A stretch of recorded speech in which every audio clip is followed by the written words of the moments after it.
Peggy 3.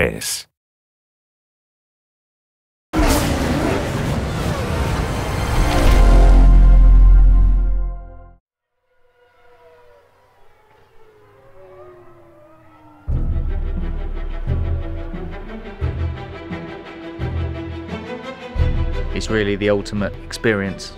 It's a culmination of so much hard work. It's that attention to detail which really makes such a big difference.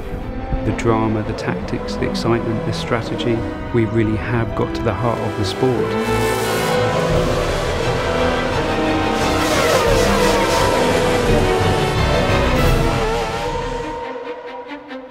We've had 2 really successful games launched already now for Formula 1. When you're evaluating what to do in the next instalment, you really want to improve on everything that's there. The aim for the 2012 game is to make more of a complete F1 experience.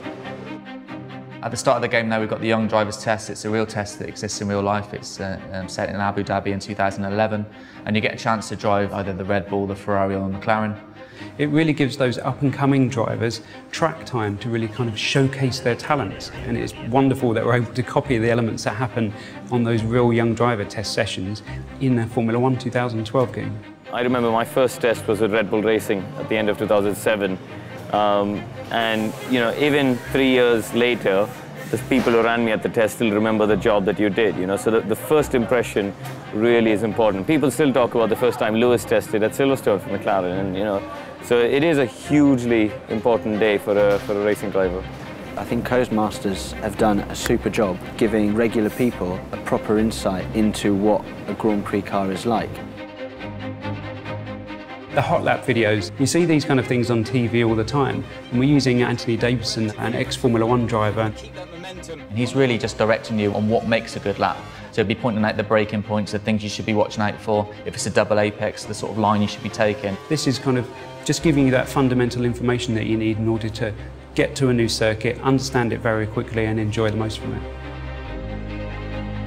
Formula 1 games are very fast, they always have been in the past, but what we've tried to do is enable the player to drive consistently.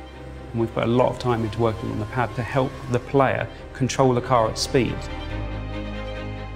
We're not all Fernando Alonso's of this world, we make mistakes. So rather than just hitting the pause menu and restarting the race, you've got the ability to be able to rewind time and just get to a point before the incident and just try it again. Certainly for the novices in terms of learning racing lines and avoiding incidents, they're a really useful tool. The thing that differentiates Formula 1 from all other motorsports is the strategy element. Being able to make the right call at the right time. You might not be the quickest driver, you might not have the quickest car, but you can balance the elements. You've got fuel mixtures you can dial up and dial down. You've got different pit stops. Do you stop twice? Do you try and run longer? It's a thinking man's racing game.